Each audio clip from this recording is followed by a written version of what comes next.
Ahí. El tema de hoy, el que vamos a estudiar hoy, está alrededor del libro de Lamentaciones. El título que le puse a esta charla de la semana 20 en el folleto que ustedes tienen, El Dios que llora por su pueblo.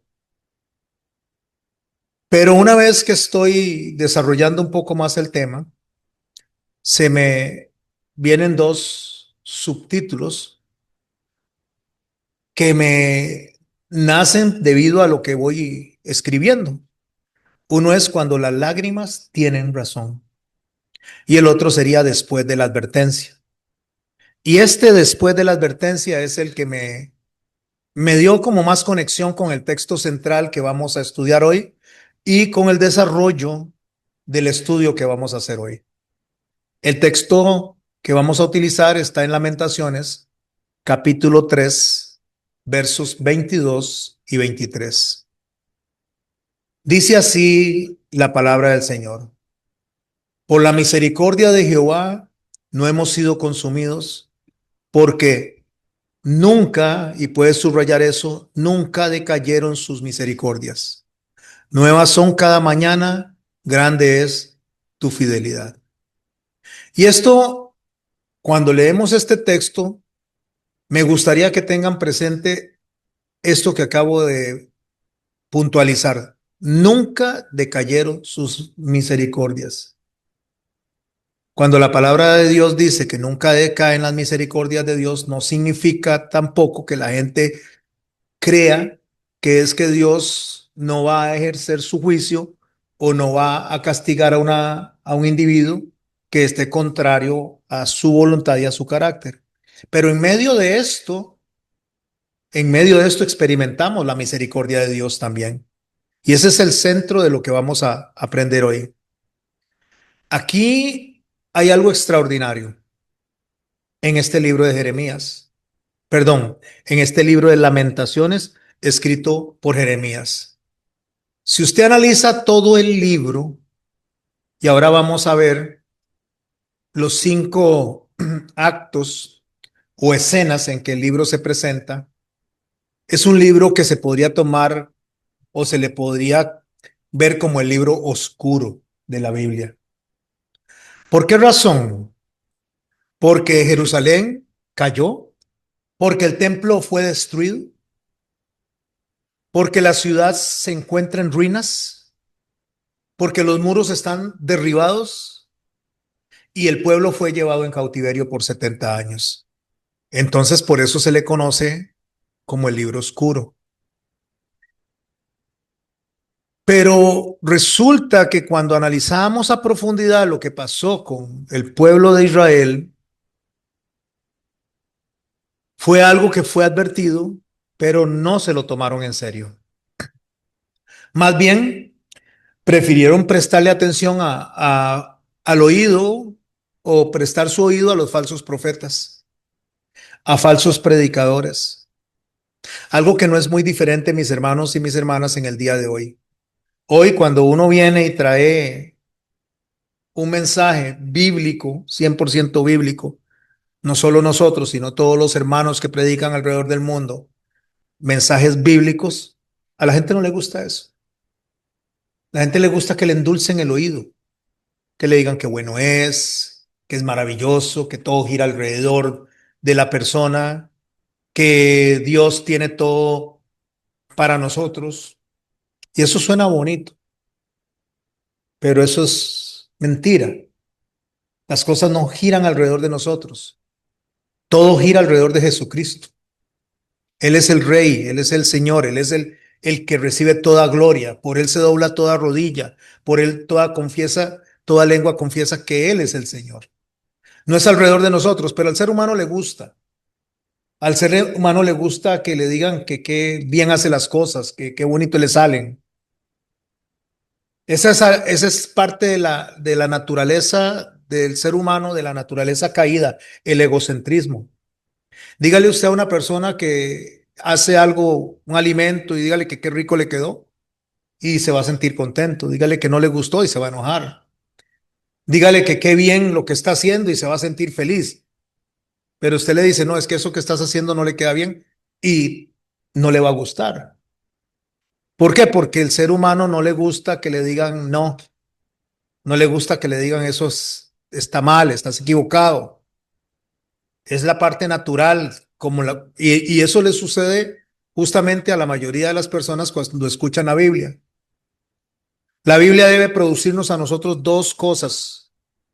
Debe llevarnos nosotros a la reflexión, a confrontarnos, y cuando nos confronta, nosotros debemos de llevar al cambio, o debe llevarnos también a la bendición de sentir que lo que estamos haciendo de delante de Dios está bien.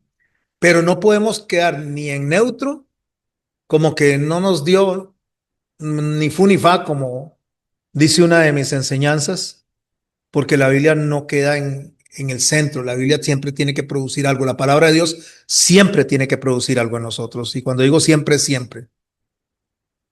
Si no produce nada, entonces hay un problema que tenemos en el corazón, porque si no nos llama a reflexión, si no nos llama a aprobación, en el sentido que nos diga, estás bien, continúa caminando por ahí, y de sentirnos agradecidos para con Dios, hay algo que no está bien. Porque la palabra de Dios misma escribe que ella nunca se regresa vacía. Y cuando dice que nunca se regresa vacía, lo que quiere decir es que siempre va a obtener una respuesta de nuestros corazones. Así que el libro de Lamentaciones no es diferente a lo que nosotros podamos recibir de cualquier otro libro. Hay gente que le gusta mucho los salmos, dice, uy, qué bueno los salmos, es que me llenan mucho. Pero evitan ciertos libros, como Lamentaciones, como Levítico, porque no lo entienden. Pero este libro, del cual dije que podríamos llamarlo el libro oscuro, donde se ve que hay tanto dolor, justo en el medio del libro, en el puro centro de los capítulos, aparece uno de los textos más esperanzadores de toda la Biblia. Eso es como una luz que se enciende en medio de la oscuridad. Es como poder encontrar una perla que se quedó en el medio de las cenizas, donde hubo un incendio, se perdió absolutamente todo y alguien llegó y en medio de las cenizas encontró tal vez una perla. Y lo vimos esto desde la advertencia que Jeremías venía predicando. Porque ahí es donde vemos que Jeremías le dice al pueblo hacia dónde va la profecía y cuál es el cumplimiento de la profecía, pero el pueblo decide hacer oídos sordos a esto. Entonces, en Lamentaciones lo que vamos a ver es a este mismo predicador, pero lamentándose, llorando. En el libro de Jeremías, él nos presenta todas las advertencias. Y cuando llegamos a este libro de Lamentaciones, encontramos las consecuencias. Mis hermanos, yo deseo de verdad en mi corazón que lo que vamos a aprender hoy lo vayamos atesorando, porque Dios todos los días nos advierte, todos los días. Nos llama la atención de diferentes formas, a través de su palabra, a través de un sueño, a través de una persona que nos traiga un mensaje y ni siquiera esa persona sabe que ese mensaje está viniendo de parte de Dios, pero nosotros sí. El Señor nos advierte a través de las circunstancias. Y eso mismo pasó con ese pueblo, porque el pueblo no podía y no quería escuchar. En Lamentaciones, lo que podemos ver es el resultado de no haber escuchado. Si usted y yo analizamos nuestra vida, nosotros podemos ver, mis hermanos y mis hermanas, consecuencias en nuestra vida de cuando no quisimos escuchar a Dios a través de las voces que Él puso al frente. Sin embargo, vemos que en medio de la desesperación, en medio del juicio, Dios nos da a nosotros una verdad extraordinaria. Y es donde nos presenta a nosotros su misericordia en medio del dolor. Lamentaciones es un libro que está escrito en 5 actos, 5 movimientos. Es como cuando usted va al teatro, no sé si ha ido al teatro, y el teatro se presenta en actos, en escenas. Y nosotros debemos de ir leyendo ese libro en escenas, en actos. Cuando usted abre el capítulo 1, usted ve la ciudad abandonada.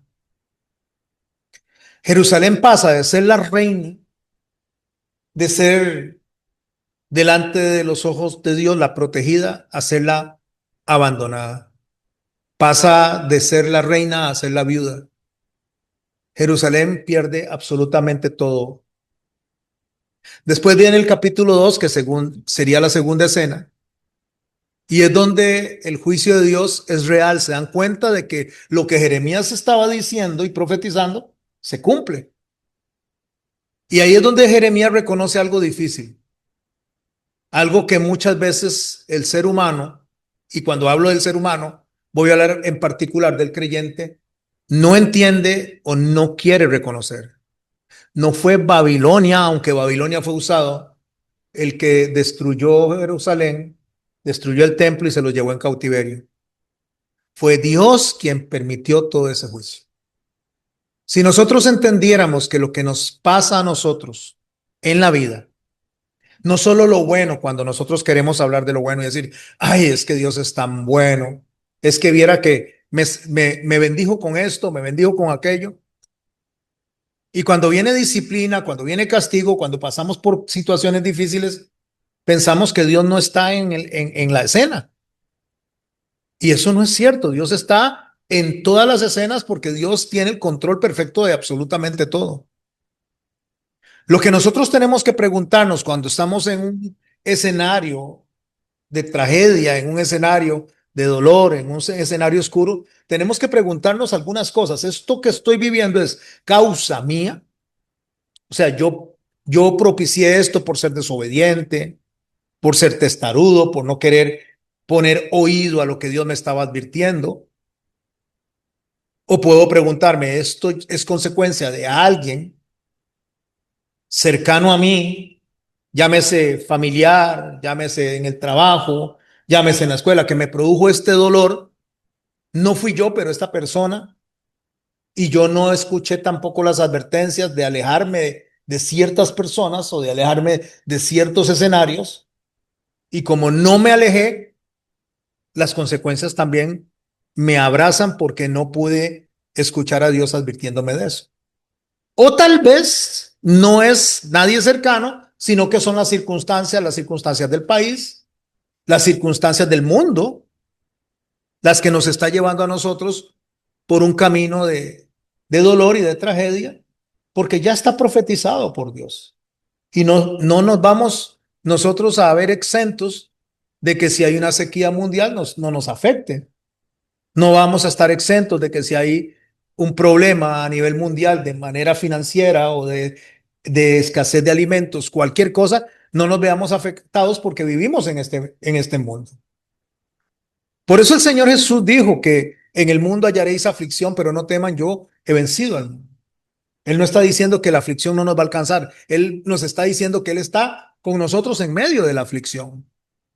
Y es así como el capítulo 3 cobra esta dimensión de lo que vengo explicando desde que inicié la charla. En el capítulo 3 el escenario que se abre es la esperanza en medio de las ruinas.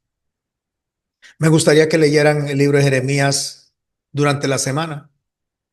Aquí encontramos en el capítulo 3 el corazón del libro, porque todo parece perdido, pero la misericordia de Dios en medio de toda esa tragedia está viva, está presente. Y como les digo, esto es algo que la mayoría de los creyentes les cuesta entender, que el juicio es, o en el juicio está, la misericordia de Dios. Nunca debemos de ver que la misericordia de Dios nos abandona porque nos está pasando algo que no nos gusta, algo que nos causa dolor. Dentro de un rato voy a profundizar un poquito más esto. Pero voy a seguir dando el esquema de los 5 actos. El capítulo 4 podemos ver las consecuencias del pecado. Jeremías empieza a describir en el capítulo 4 una nación que es irreconocible. Es una nación donde la gloria de Dios desaparece, no porque Dios no esté ahí, sino porque el cuidado que Dios tenía de esta nación ya no está ahí. Cuando el Señor Jesucristo sale del templo, lo pueden leer en el capítulo 23 de Mateo. Una de las cosas que ellos le dicen al Señor Jesús es: mira las piedras, mira la construcción de este templo. Y el Señor les dice que ciertamente no va a quedar piedra sobre piedra que no sea removida. Está hablando del juicio que vendría, que él mismo lo había profetizado. Y ellos no entendieron eso. Ellos no podían concebir de que el templo fuera destruido, como no lo podían concebir tampoco en los tiempos de Jeremías. Entonces, aquí en el capítulo 4 se ve cómo la gloria de Dios se aparta. Repito, la gloria de Dios no disminuye, pero se aparta en cuanto a su presencia de protección. Y nosotros podemos estar, mis hermanos y mis hermanas, en tiempos de bonanza, pero si nosotros venimos y somos testarudos a las advertencias del Señor, el Señor podría, y no necesariamente lo va a hacer, pero podría hacerse a un ladito y dejarnos enfrentar a nosotros consecuencias de nuestras malas decisiones y de nuestra insensatez. Entonces así se entra al capítulo 5, que es el último acto. Y yo le llamé a este capítulo 5 la oración del remanente. Ya no hay orgullo, ya no hay excusas. ¿Qué es lo único que queda? Clamarle a Dios. Vuélvenos, oh Jehová, a ti, es lo que dice ese pueblo. Hay un texto que dice: tengo pensamientos de bien para ustedes y no de mal. Está escrito en Jeremías, por cierto. Y cuando él dice eso, es algo que la gente utiliza para decirle a el pueblo de Dios, a su iglesia, a los creyentes, de que Dios tiene buenos pensamientos y no de mal. ¿Y cómo se toma eso? Como que no nos va a pasar absolutamente nada malo, según nuestra perspectiva. Pero resulta que cuando Jeremías está diciendo esto en el libro de Jeremías, era el anticipo de lo que iba a pasar con la captura y con la llevada de el pueblo a Babilonia en cautiverio por 70 años. Y a eso es a lo que el Señor le dice: tengo pensamientos de bien y no de mal. Que se haya torcido el texto es otra cosa, pero el texto en ningún momento le está diciendo al pueblo que les iba a evitar el ser llevados en cautiverio, que les iba a evitar la destrucción. No les está diciendo eso, les está diciendo que en medio de eso Él va a estar con ellos. Y por eso le dice que deben de casarse, ser buenas personas, trabajar bien donde van a ir en cautiverio, porque en la paz de ellos van a encontrar paz. Y por eso Él dice: tengo pensamientos de bien y no de mal. Pero el pensamiento de bien y no de mal que dice el texto en Jeremías es que cuando estén ahí, cuando estén en ese momento, cuando estén en la mayor presión, se van a voltear a Dios a orarle, pero con un genuino corazón. Ya no de manera hipócrita, sino con un genuino corazón. Decir: Señor, ayúdame. Señor, socórreme. Entonces, como el corazón es genuino, como la oración es genuina, el Señor dice: ahora sí los voy a escuchar. Eso es lo que Él dice: tengo pensamientos de bien y no de mal. Que cuando el pueblo se voltea a Él, Él los va a escuchar porque su corazón ha cambiado. Y eso es justamente la oración del remanente del capítulo 5 de Jeremías. Como les decía, no hay orgullo ya. Ya no hay excusas. Lo único que están haciendo es clamándole a Dios. Y lo que el libro de Lamentaciones nos recuerda a nosotros es que Dios va a perdonar a ese pueblo cuando lo llama de manera genuina. Es como usted y como yo. Yo no sé lo que usted y yo estemos viviendo en su casa, los que me están oyendo en casa, pero yo sí le puedo decir algo: si estás pasando por un tiempo difícil, si estás pasando por un tiempo de angustia y tu corazón es genuino delante de Dios y te acercas con un genuino corazón a pedirle perdón, Dios va a perdonarte.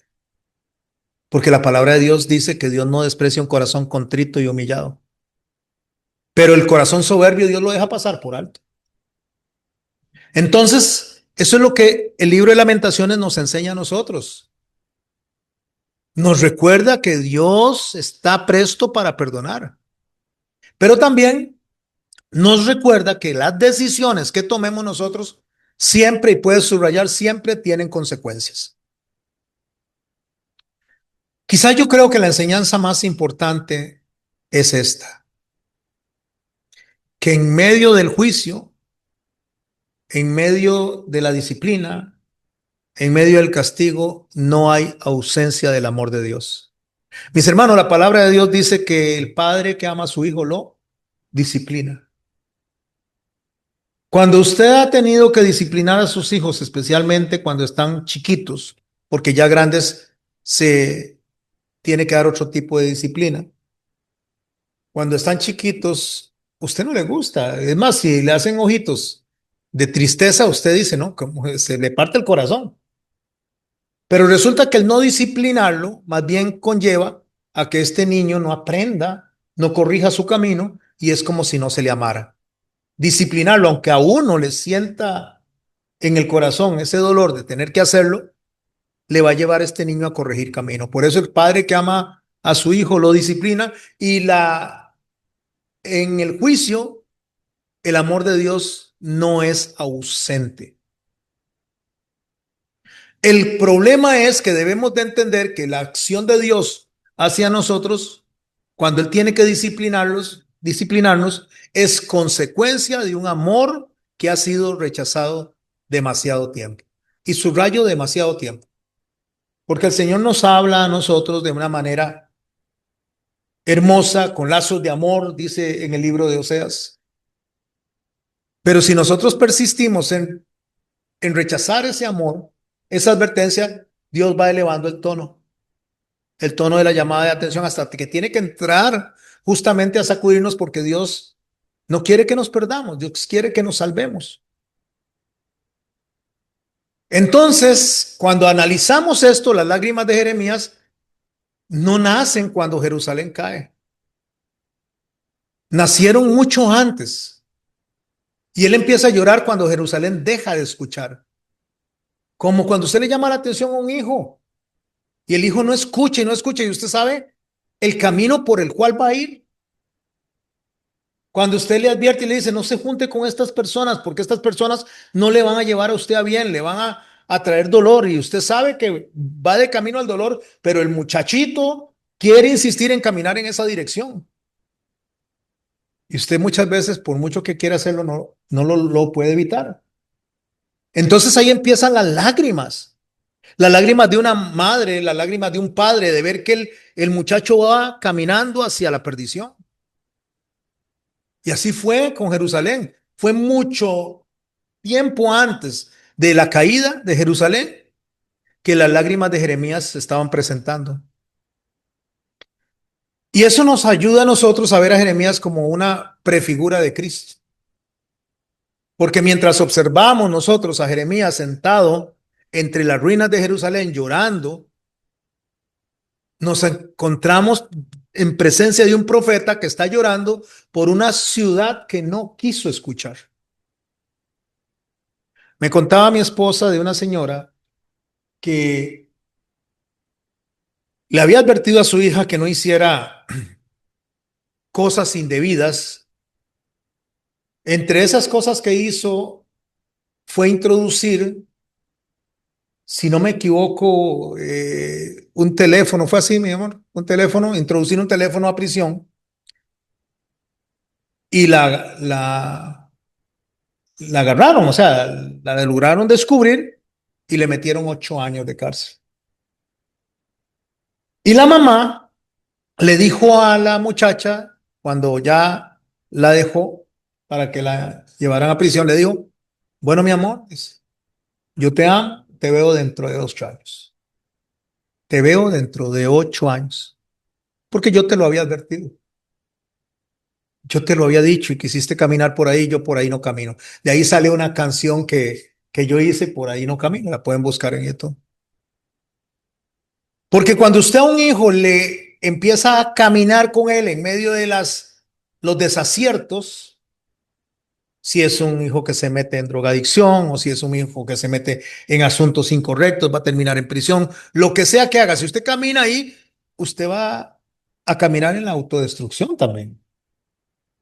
Esta mujer, aunque mucha gente la haya criticado, hizo lo correcto. La hija entró, salió y la madre la estuvo esperando 8 años después. Y eso, por lo menos espero, que le haya servido a ella de lección. Pero cuando usted le tiene ejemplo, le voy a poner un ejemplo, que un muchacho esté sumido en las drogas y le den en la casa posada, le lleven la ropa, le den de comer, le den de todo, ya, pues está como en un hotel, no va a poder enfrentarse a las consecuencias y cuando alguien no se enfrenta a las consecuencias, entonces las va acumulando y es peor. Recuerdo una noticia de un hombre aquí en Costa Rica que trabajaba en un banco y sacaba dinero todos los días en una bolsita. 3.000 millones de colones logró sacar en cierto tiempo, ahorita no recuerdo cuánto tiempo, 3.000 millones de colones logró sacar poquito a poquito, de hecho se lo jugó todo en lotería. Pero ¿qué es lo que pasa? Que como no tuvo alguien que lo detuviera, ni se detuvo, eso fue creciendo y creciendo y creciendo, porque cuando nosotros no tenemos un estate quieto, entonces el problema se va haciendo más y más grande. Si usted viene y corrige a su hijo cuando pequeño, cuando todavía tiene control sobre él, este niño no es que no se vaya a desviar, podría hacerlo, pero es más difícil que lo haga. Lo va a pensar mucho más. Pero cuando la madre o el padre son alcahuetes, ay, qué pobrecito, mi chiquito. Ay, es que viene borrachito. Ay, esos compañerillos. Le voy a dar una sopita de pollo para que se le quite eso. No, dele un par de fajazos. No le dé sopita de pollo. Y usted va a ver cómo se va a corregir esa persona y va a empezar a enderezar el camino. Entonces nosotros observamos a Jeremías llorando por una ciudad que no quiso escuchar. Hoy día vemos a personas que están contrarias a que los que están en prisión trabajen. Yo no tengo nada contra los que están en prisión, pero son consecuencias el que esté ahí. Que trabajen, que los saquen a trabajar ahí, no, que pobrecitos, que se le están violando los derechos. Y otras cosas que se están dando alrededor de cómo se está actuando en las prisiones de este país. Se les están quitando ciertas cosas que no deberían de tener porque la prisión no es un hotel. Pero ese no es el tema que yo vengo a hablar, pero sí quiero decir que hay madres que están levantándose en huelga, en reclamo por lo que el sistema judicial está haciendo para traer a estas personas a conciencia y ojalá que se puedan reinsertar en la sociedad. De hecho, conozco gente que se ha reinsertado en la sociedad y son personas de bien para la sociedad y para ellos mismos y para su familia. Entonces sí se puede mientras no se alcahuetee. Pero cuando uno no entiende que la disciplina es necesaria, entonces no podemos comprender lo que está viviendo Jeremías. Ahí está Jeremías llorando. Y eso, por lo menos a mí, me es imposible no pensar en nuestro Señor Jesucristo, que también lloró por Jerusalén. Y por eso cuando yo veo las palabras de Cristo, yo veo un eco entre lo que el Señor dice con el corazón de Jeremías. En Mateo 23, en el capítulo 23, en el verso 37, después de que el Señor les anuncia a ellos que el templo va a ser destruido, que todo lo que va a sucederle al sacerdocio, le llama la atención a los fariseos y les dice, ay de ustedes, escribas y fariseos hipócritas, y les dice todo lo que a él no le gusta de ellos, advertencias para lo que había de venir. Él dice algo: Jerusalén, Jerusalén, que matas a los profetas y apedreas a los que te son enviados. ¿Cuántas veces quise juntar a tus hijos como la gallina junta a sus polluelos debajo de las alas y no quisiste. Observe la frase cuidadosamente. Aquí no dice no pudiste. Aquí dice no quisiste.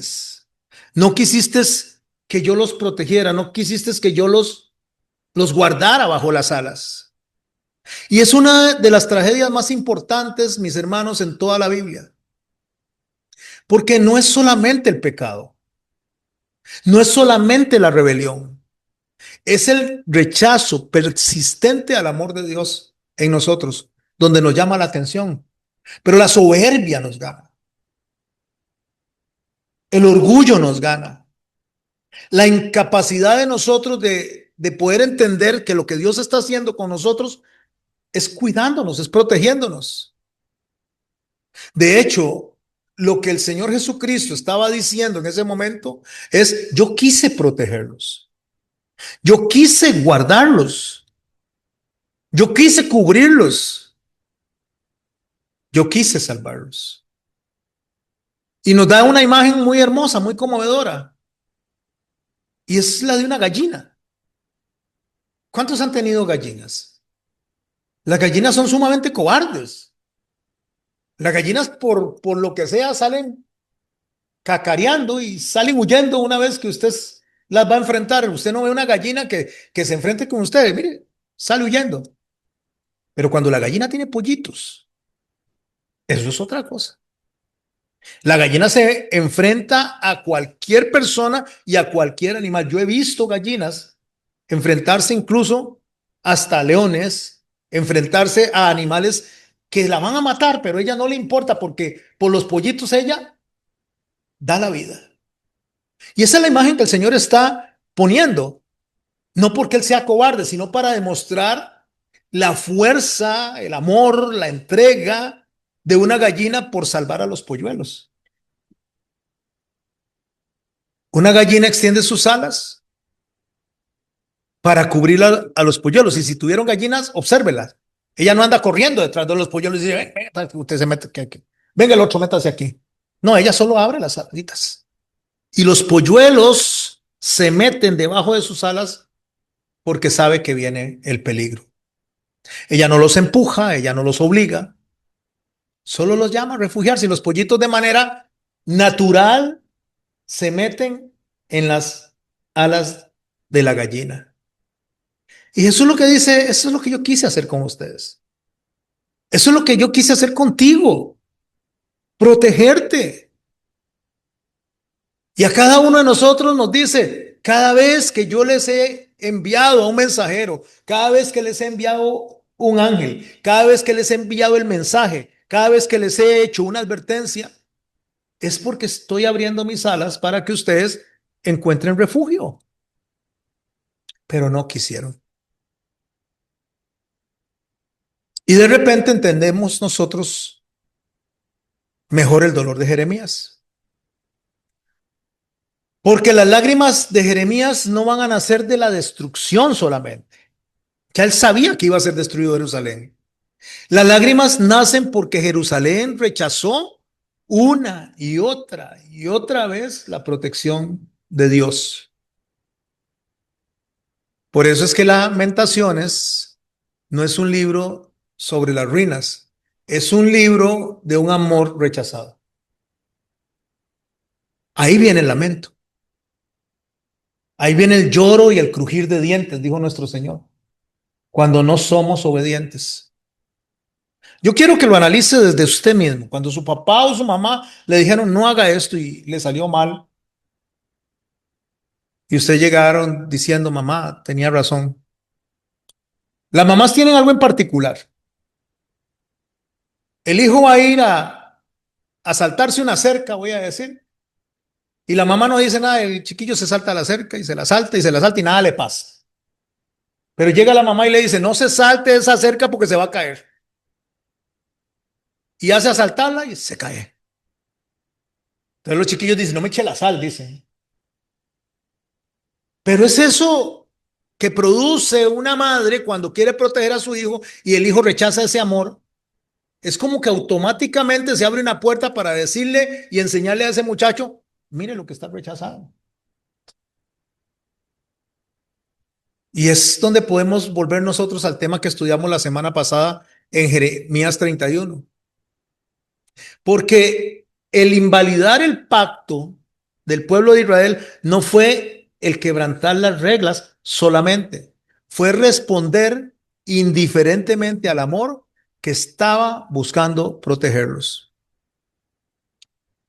Y así es como Dios lo hace, mis hermanos. Cuando una persona rechaza el mensaje de Dios y decide alejarse, no está rechazando al mensajero, está rechazando a Dios mismo. Fue lo que le pasó a Samuel. Cuando le pidieron a Samuel que les pusiera un rey como todas las naciones. Entonces Samuel viene y le dice a Dios, Dios, mire, es que este pueblo quiere un rey como todas las naciones. Y Dios le dice algo muy interesante. No es a usted el que están rechazando, es a mí. Porque cuando usted rechaza el mensaje de Dios, cuando yo rechazo el mensaje de Dios, no estamos rechazando al mensajero, estamos rechazando a Dios mismo que está enviando ese mensaje. Y por eso es que Jeremías, como el Señor Jesucristo, lloraron tanto. No lloraron porque Dios hubiera perdido el control, porque Dios nunca pierde el control. No lloran porque haya un juicio que los sorprendió, porque no sorprende el juicio. ¿A quién le sorprendería mañana si el Señor viene y se lleva a su iglesia en los cielos? ¿A quién le sorprendería? ¿A usted le sorprendería? Me sorprendería que nos quedáramos. Pero ahí está el mensaje. Sea que lo creamos o no, ahí está el mensaje.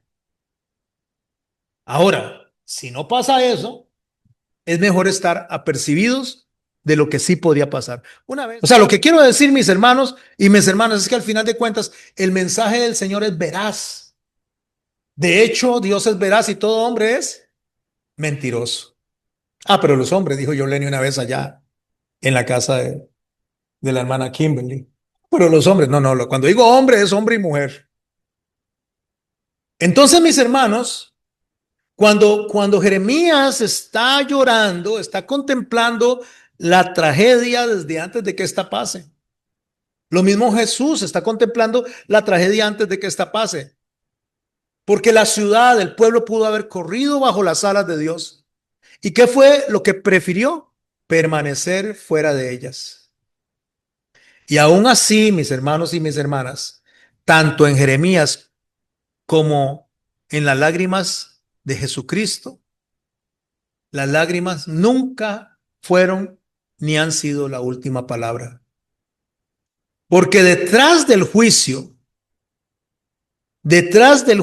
en medio del juicio, durante el juicio sigue existiendo la misericordia de Dios.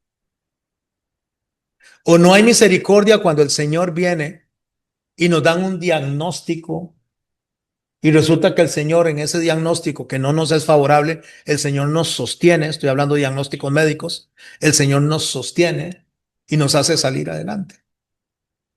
¿Cuántos de los que estamos aquí no pensamos nosotros que cuando se dio la pandemia ahí nos íbamos a quedar? Yo pensé que no lo iba a pasar. De hecho, llegué a un momento en que pensé que no iba a amanecer y aquí estoy.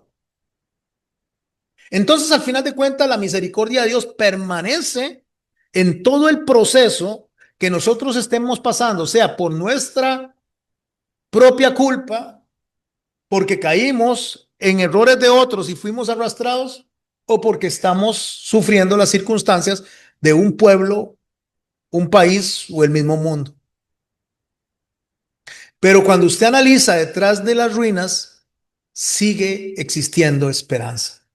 No importa en qué condición estemos, aun cuando una persona está en su último aliento y ha negado al Señor durante toda su vida, aún ahí usted ora con esperanza que esa persona en ese momento, en el último momento, le diga, sí, Señor, recíbeme en tu gloria.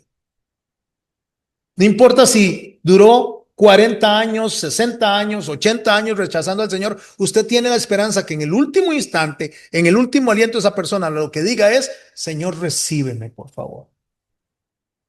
Una vez alguien me dijo, Una persona fue llamada, fue glorificada delante del Señor a los 80 años. Y una persona me dijo, ay, no le dio tiempo de arrepentirse. Y le dije, ¿cómo no le dio tiempo? Sí, porque cayó en el hospital y, bueno, en primer lugar, solo Dios sabe si se arrepintió o no. Eso es para, comencemos por ahí. Pero ¿cómo no le dio tiempo? ¿De cuántos años fue que fue llevado? A los 80. Tuvo 80 años para arrepentirse. ¿Cómo que no le dio tiempo?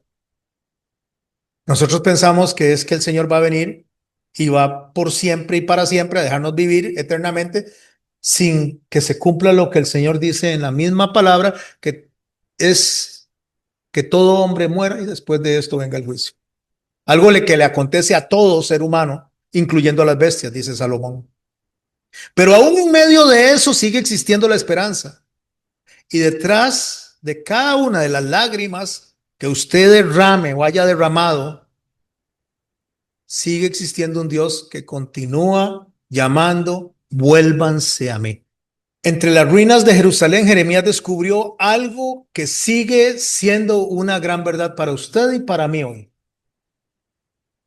Cuando todo parece perdido, la misericordia de Dios amanece una vez más. Una vez una persona llegó y me dijo, pastor, es que hice esto, esto y esto y ya todo está terminado, todo está acabado. Mi esposa ya no me quiere, mi esposa me detesta, todo se acabó. Entonces yo le dije, bueno, lo más importante aquí es que usted se arrepienta delante del Señor y deje al Señor operar, deje al Señor trabajar, porque ya llegó a lo más bajo. Cuando se está en lo más bajo ya no hay más que bajar.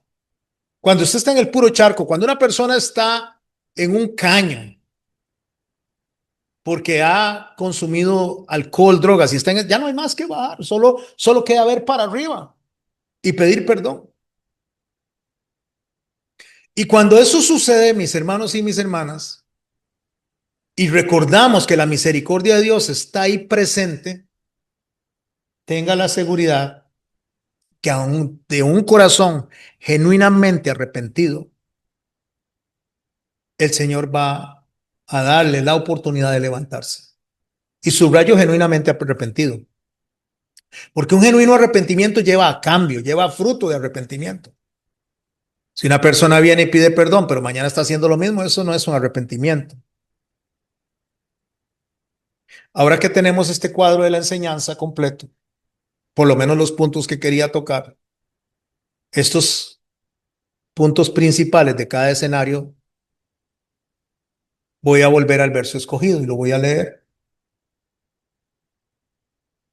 Lamentaciones 3, 22 y 23. Por la misericordia de Jehová no hemos sido consumidos, porque nunca decayeron sus misericordias. Nuevas son cada mañana, grande es tu fidelidad.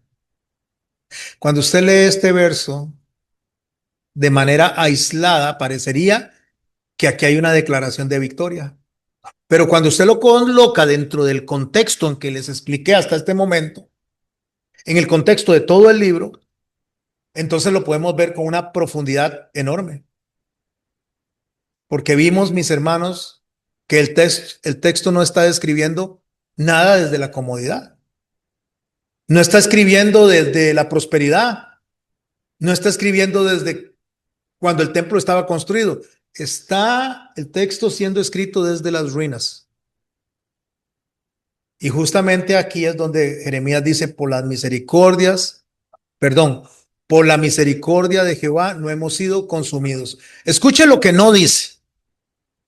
No dice porque somos buenos, no hemos sido consumidos. No dice eso. Tampoco dice porque somos obedientes, no hemos sido consumidos. Y mucho menos dice porque merecemos que Dios nos salve, no hemos sido consumidos. Porque hay gente que se voltea a Dios reclamándole las promesas, como si Dios nos debiera algo a nosotros. No, mis hermanos, nosotros no merecemos absolutamente nada. ¿Qué es lo que dice el texto? Por la misericordia de Jehová no hemos sido consumidos. Y aquí encontramos una lección enorme en Lamentaciones. Porque aun cuando el juicio llegó, la misericordia está presente. Y aquí, mis hermanos y mis hermanas, quisiera que salgamos un momento de las ruinas de Jerusalén y que nos vayamos 70 años adelante. Acompáñenme, dejemos a Jeremías ahí, dejemos a Jeremías lamentándose y llorando y caminemos 70 años hacia adelante. Jeremías muere o ya murió 70 años después. La ciudad sigue con marcas de las consecuencias que trajo el juicio. El pueblo todavía está en Babilonia, está en prisión, está en cautiverio. Y hay un anciano que es el que vamos a abordar en este momento y se llamaba Daniel.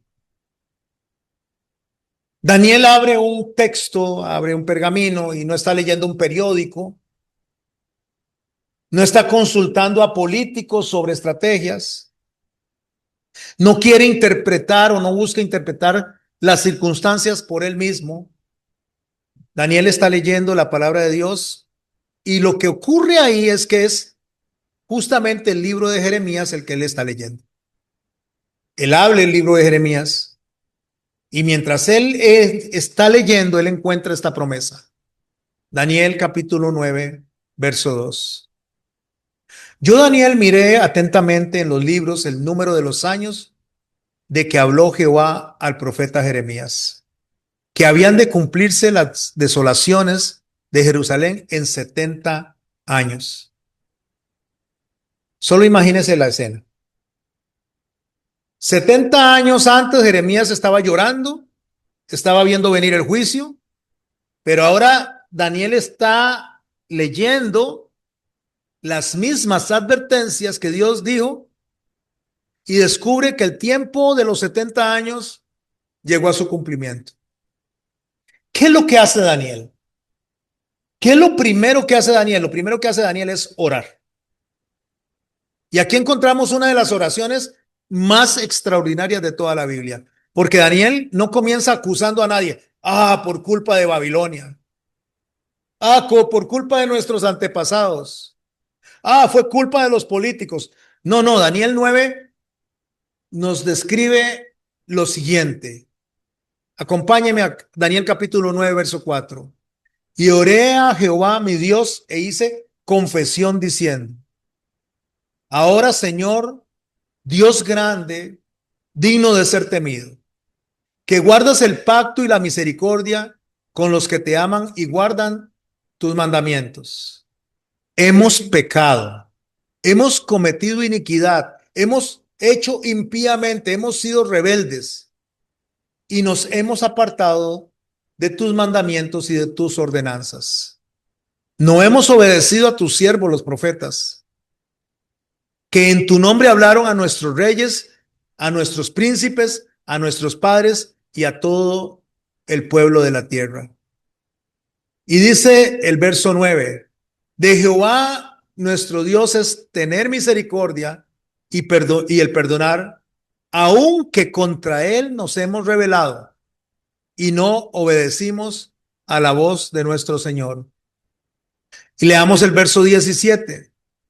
Ahora pues, Dios nuestro, oye la oración de tu siervo y sus ruegos y haz que tu rostro resplandezca sobre tu santuario asolado por amor del Señor. Inclina, oh Dios mío, tu oído y oye, abre tus ojos y mira nuestras desolaciones y la ciudad sobre la cual es invocado tu nombre. Porque no elevamos nuestros ruegos ante ti, confiamos en nuestras justicias, sino en tus muchas misericordias. Oye, Señor, oh Señor, perdona, presta oído, Señor, y hazlo. No tardes por amor de ti mismo, Dios mío, porque tu nombre es invocado sobre tu ciudad y sobre tu pueblo. Eso es lo que el Señor le había dicho a Jeremías. Cuando llegue ese momento, yo tengo pensamientos de bien y no de mal. Que cuando llegue ese momento en que oren como oró Daniel, de una manera genuina, de una manera en arrepentimiento, aunque Daniel, mis hermanos, no había o no se acusaba él en el libro de Jeremías, porque ni siquiera estaba, pero él dice, hemos pecado. Jeremías había dicho que eran 70 años y la restauración prometida estaba llegando en ese momento. Aquí tenemos a Daniel orando y diciendo, Señor, hemos pecado. Señor, hemos actuado en contra de tus profetas. Esa es la oración que él hace. Él no hace una oración acusando a nadie. Él hace una oración entendiendo que somos una iglesia y como iglesia hemos fallado. Por lo menos en el caso del pueblo. De ahí pasamos al capítulo 10 de Daniel. Son 2 o 3 años después del capítulo 9. Y aquí es donde encontramos la lección que nos conecta con Lamentaciones. Porque nosotros muchas veces creemos que la misericordia de Dios es que nos responda inmediatamente. O sea, oro y mañana Dios me está respondiendo. Voy a orar y hoy mismo me está respondiendo. Pero la misericordia de Dios está presente aún cuando Dios nos sostiene en medio de la espera. Tenemos que saber esperar, mis hermanos. Dios nos da una promesa a nosotros, pero tenemos que saber esperar esa promesa. Dios nos está diciendo lo que Él nos va a dar y tenemos que saber esperar el tiempo de Dios, no el tiempo nuestro. Tal vez no podamos administrar en este momento lo que Dios nos prometió. Alguien dice, pero es que el Señor puso en mi corazón que me va a dar un buen negocio. Sí, pero probablemente si se lo da ahora lo va a llevar a la quiebra o lo va a llevar a prisión.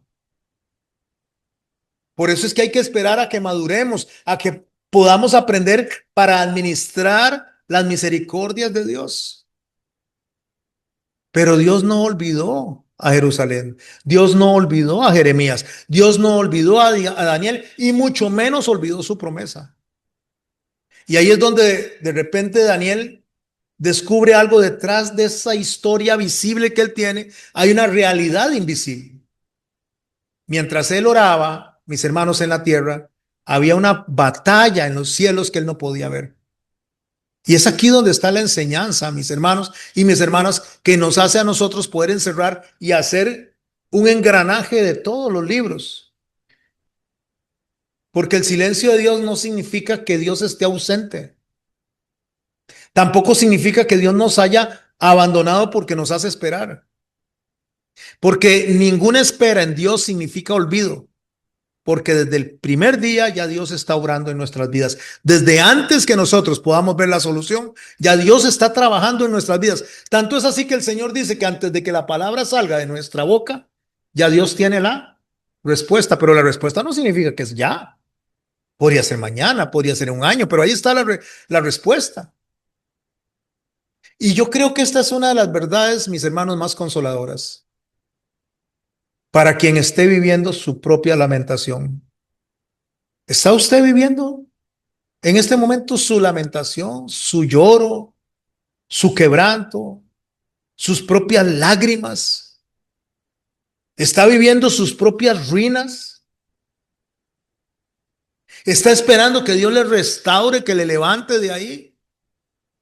¿Está llorando usted de verdad, genuinamente arrepentido, arrepentida delante de Dios? Solamente hay que esperar.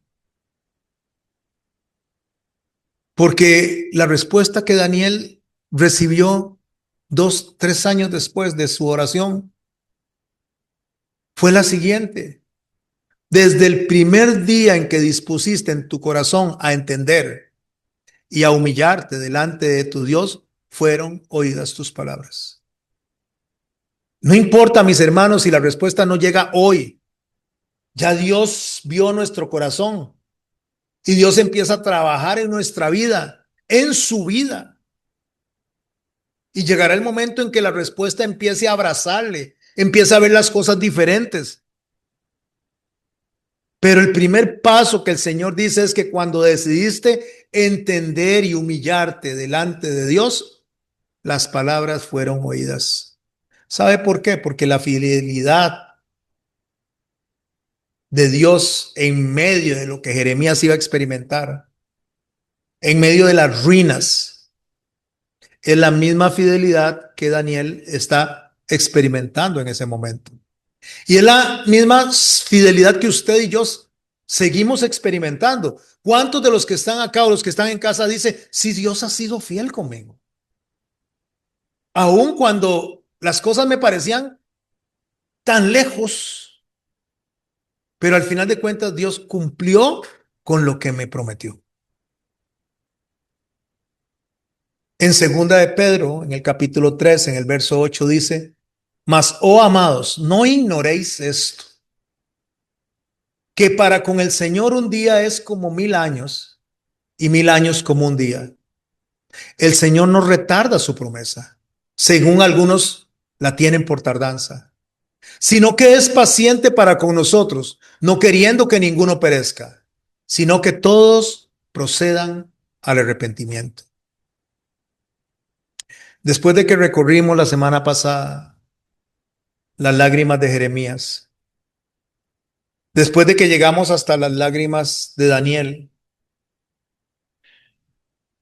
quiero agarrar las palabras del hermano Pedro, donde él dice, el Señor no retarda su promesa, según algunos lo tienen por tardanza, sino que es paciente para con nosotros, no queriendo que ninguno perezca, sino que todos procedan al arrepentimiento. Pero ¿qué es lo que está diciendo Pedro?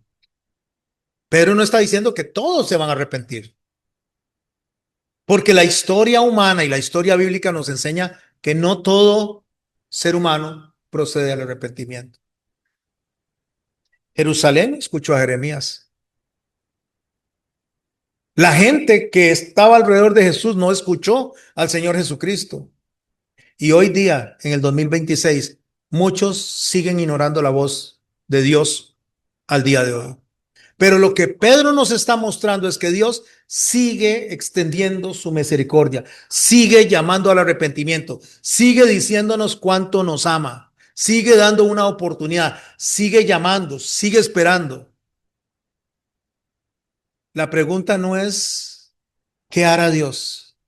La pregunta es ¿qué va a hacer usted con esto que aprendió? ¿Qué voy a hacer yo? La pregunta es ¿qué vamos a hacer? ¿Acaso, mis hermanos, vamos a seguir poniendo excusas dentro de nuestra necedad, dentro de nuestra manera de pensar? ¿O al final sí vamos a responder de acuerdo a lo que Dios nos está llamando? Porque mientras haya aliento, mis hermanos, hay oportunidad de volver al Señor. Mientras aún podamos, dice el Señor, podamos encontrarle a Él. No porque Él no esté presente, sino porque nuestro corazón esté sensible a Él.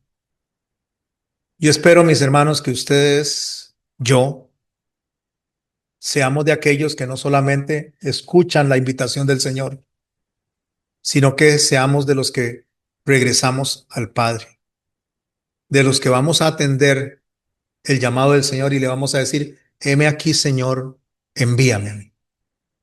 Y cuando digo envíame a mí, no esperen que tomar unas maletas y irse para África o agarrar unas maletas y irse para Corea. No, no, no. Es en su propia casa, en mi propia casa, donde nosotros tenemos que ser testimonio del Señor. Cada uno tiene un rol en la familia. Sus hijos tienen un rol. Honre a su padre y a su madre para que le vaya bien y sea de larga vida sobre esta tierra. La esposa tiene un rol, respete a su esposo. El esposo tiene un rol, ame a su esposa. Los siervos tienen un rol, trabajen para su patrono como si estuvieran trabajando para Dios. Todos tenemos un rol que cumplir. Y según cumplamos ese rol, mis hermanos y mis hermanas, nosotros vamos a aportar a esta sociedad, a esta comunidad, a esta iglesia, según lo que nosotros hagamos para Dios. Porque el Señor, mis hermanos, es digno de ser obedecido, es digno de ser adorado, es digno de ser respetado. El Señor no necesita probarnos nada porque ya Él probó todo. El solo hecho de haber dejado su posición en el trono y haber venido a la tierra a mezclarse entre pecadores, el solo hecho de haber hecho eso, mis hermanos, nuestra mente es tan chiquitita que no comprende lo que eso significa.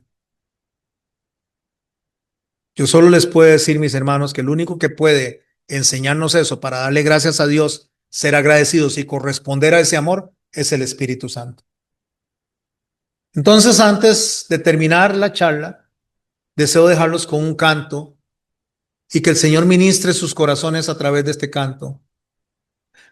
No imaginen, o mejor dicho, no se queden aquí sentados donde están, no se quede ahí en casa sentado donde está.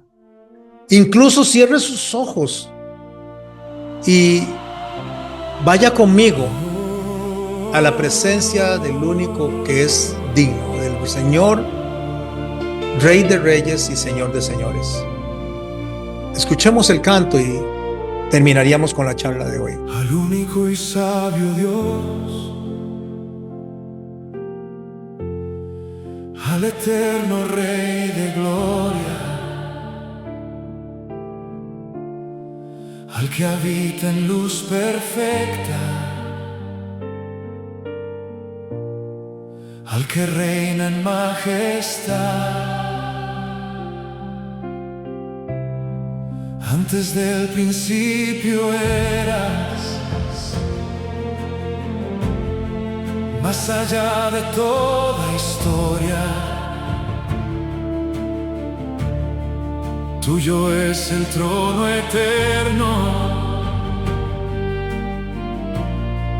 tuya es la autoridad. Oh, profundidad de tus riquezas, de tu sabiduría y ciencia, oh Dios, cuán insondables son tus juicios, inescrutables tus caminos, Señor. ¿Quién entendió tu mente santa? ¿Quién fue tu consejero, Dios? ¿Quién primero te ha dado algo para que tú le recompenses, Señor? Porque de ti, por ti y para ti son todas las cosas, Señor. A ti sea la gloria por los siglos, a ti sea toda adoración. Y mi alma se rinde, mi voz se levanta, mi corazón declara tu grandeza sin final. Los cielos proclaman, la tierra responde, solo tú eres digno, solo tú eres Dios. Sea la gloria por siempre al eterno y soberano Rey, sea honor eternamente por Jesucristo nuestro Señor. Suba a ti la adoración, suba a ti nuestra canción, gloria, gloria y exaltación por los siglos, amén. Inmortal, invisible, eterno, Dios de gracia y santidad, no hay medida para tu grandeza, no hay final en tu bondad.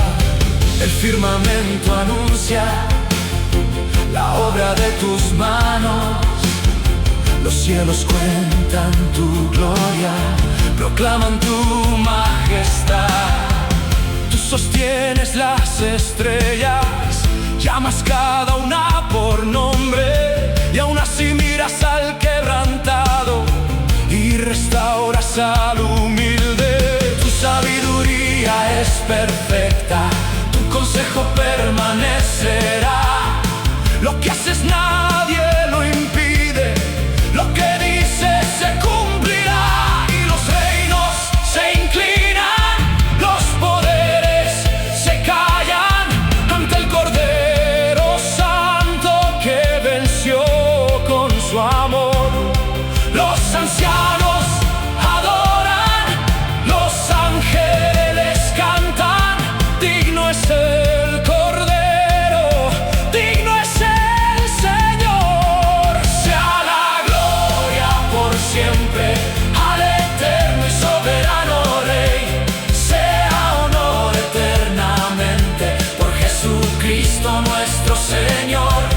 Suba a ti la adoración, suba a ti nuestra canción, gloria, gloria y exaltación por los siglos. Amén. De Él, por Él y para Él son todas las cosas.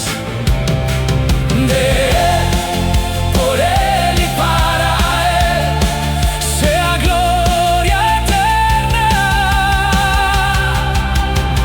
El firmamento anuncia la obra de tus manos, los cielos cuentan tu gloria, la creación te adorará.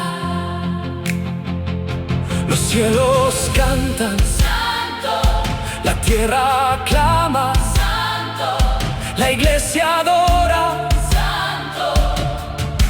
Santo es el Señor, toda lengua declara, todo reino se postra. Cristo vive y reina, Cristo es el Señor. Sea la gloria por siempre al eterno y soberano Rey, sea honor eternamente por Jesucristo nuestro Señor. Suba a ti la adoración, suba a ti nuestra canción, gloria, gloria y exaltación por los siglos. Amén. Gloria al Padre, Gloria al Hijo, gloria al Espíritu de Dios. al único y sabio Dios, por los siglos. Amén.